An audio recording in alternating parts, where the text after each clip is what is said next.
अस्सलाम वालेकुम। फार्मर भाइयों, काफ़ी ज़िम्मेदार परेशान रहते हैं कि फसल के अंदर फंगस आ गई है या पौधों को फंगस आ गई है, या जिस वक्त हम कटाई करते हैं, जैसे कि अभी मार्च चल रहा है तो फरवरी मार्च में फ्रूट वाले पौधों की कटिंग की जाती है, उनको फंगस आ जाने की वजह से ज़िम्मेदार बड़े परेशान रहते हैं और महंगी महंगी दवाइयाँ बाजार से लाकर अपनी फसलों के अंदर फ्लड करते हैं या स्प्रे करते हैं। ये मेरे हाथ में एक छोटी सी चीज़ है, ये देखिए इसका कलर कितना खूबसूरत है।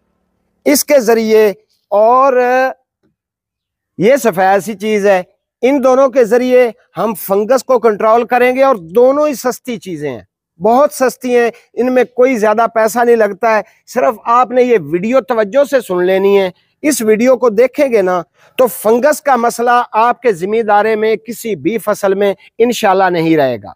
इस नुस्खे को तैयार करने के लिए आपको कौन कौन सी चीजें जो हैं वो दरकार होंगी, कुछ आपको नजर आ रही हैं, कुछ बता देता हूँ। तो यहाँ से शुरू कर लेते हैं। ये आपको नजर आ रहा है, ये पीएच लेवल मीटर है, जो जमीन का पीएच या किसी भी चीज का पीएच चेक करने के लिए इसकी आपको जरूरत पड़ सकती है। उसके बाद दूसरी चीज ये मेरे हाथ में भी है, ये यहाँ पे पड़ा हुआ है, ये है कॉपर ऑक्सीक्लोराइड। समझते हैं कॉपर ऑक्सीक्लोराइड का मतलब कि नीला थोथा। ये वो चीज है, यकीन माने, जिसको फंगस खत्म करने का बाप कहा जाता है। किसी भी पौधे के ऊपर फंगस आ जाए, आजमा लें। ये नुस्खा मैं फिर दोबारा कह रहा हूँ, ये नुस्खा जो अभी तैयार होना है ना, आपने आजमाना है, तो उसके बाद आपको बाजार जाने की इंशाल्लाह जरूरत नहीं रहेगी। ये नीला चौथा हो गया। उसके बाद ये चूना है, लाइम कली, जिसको हम घरों में भी करते हैं, ये वो चूना है। उसके बाद ये बर्तन है, इसके अंदर हमने तैयार करना है, इसके अंदर हम घोल लेंगे चूने का या कॉपर ऑक्सीक्लोराइड का, और एक में हम जो है दूसरी चीज जो है वो हल कर लेंगे। उसके बाद मैं आपको इसकी डोज भी बताऊंगा कि आपने डोज कितनी रखनी है, क्या इसको फ्लड कर सकते हैं या सिर्फ आपने स्प्रे ही करना है। अच्छा भाइयों, मैंने आपको ये नहीं बताया कि ये पीएच मीटर को हम क्या करेंगे। ये बहुत जरूरी है।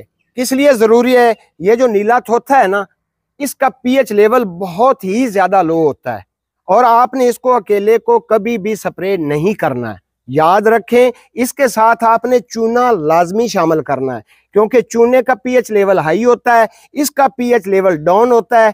तो जब हम दोनों का महलूल बनाएंगे, एक स्प्रे तैयार करेंगे, तो ये पीएच लेवल मेंटेन हो जाएगा। याद रहे कि कम से कम 60 पीएच लेवल होना चाहिए।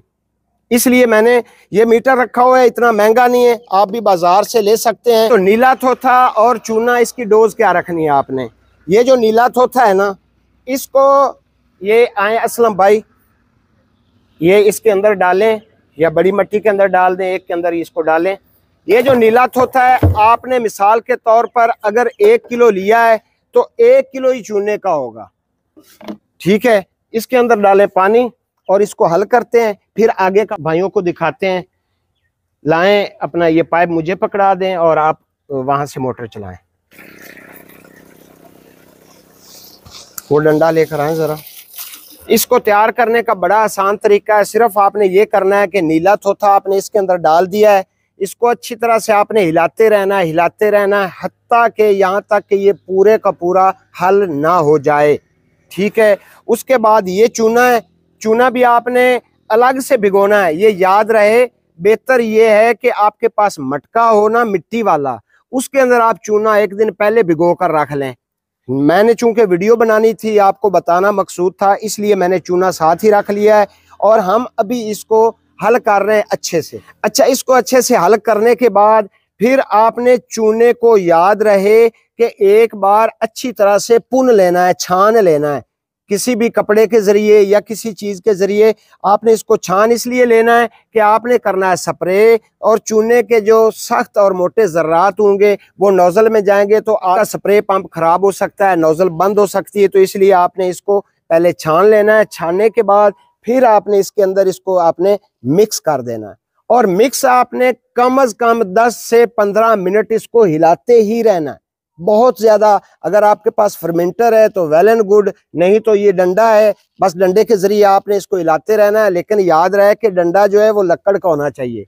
अगर लोहे का डंडा होगा ना, तो आप देखेंगे जैसे ही इसके अंदर डालकर आप निकालेंगे ना, तो पूरा वो उसका कलर कॉपर जैसा हो जाएगा, कॉपर इसके ऊपर पेंट हो जाएगा, जैसे कॉपर का कलर होता है, गोल्डन कलर, क्योंकि ये खुद कॉपर है। इसलिए ये आपका हो गया हल हल होने के बाद फिर आपने ये pH मीटर उठा लेना है, वो आपने इसके अंदर रख देना है और कम से कम आपका pH मीटर जो है ये 8 से 10 मिनट इसके अंदर पड़ा रहेगा, तो ये आपको पूरा pH लेवल बता देगा कि इसका इस वक्त pH लेवल कितना है। तो याद रहे कि 7 pH लेवल के ऊपर नीचे इसके दरमियान में रहे, इससे ज़्यादा डाउन भी नहीं होना चाहिए और इससे ज़्यादा हाई भी नहीं होना चाहिए। तो अभी मैं बताता हूँ आपको कि आपने इसकी डोज कितनी रखनी है। एक टैंकी के अंदर आधा लीटर आपने ये कॉपर वाला पानी मिला लेना है और आपने वो स्प्रे करनी है। जितनी टैंकी आपकी हो जाएं इसी रेशो से, मतलब कि एक टैंकी अगर 16 लीटर वाली या 20 लीटर वाली है तो उसके अंदर आपने आधा लीटर इसका डाल देना है। तो आपने स्प्रे करना है।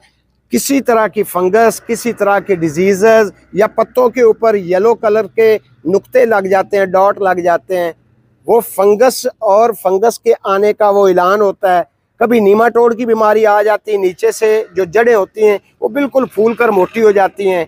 कभी सडन डेथ की बीमारी आ जाती है। तो जितनी भी बीमारियां हैं इसको समझें कि ये एग्रीकल्चर में हाई एंटीबायोटिक का काम करता है। आप इसका स्प्रे करेंगे ना तो इंशाल्लाह आपको रिजल्ट मिलेगा। फीडबैक का भी मुझे इंतजार रहता है, आपने फीडबैक भी देना है। और अगर ये वीडियो फर्स्ट टाइम देख रहे हैं तो चैनल को सब्सक्राइब करके ज़रूर जाइएगा, क्योंकि इसी तरह की इन्फॉर्मेटिव वीडियो मैं आपके लिए बनाता रहता हूँ।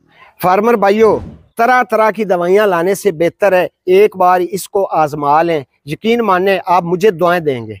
आज के लिए इतना ही। अपनी सेहत का ख्याल रखें और इस चैनल का भी। अल्लाह हाफिज़।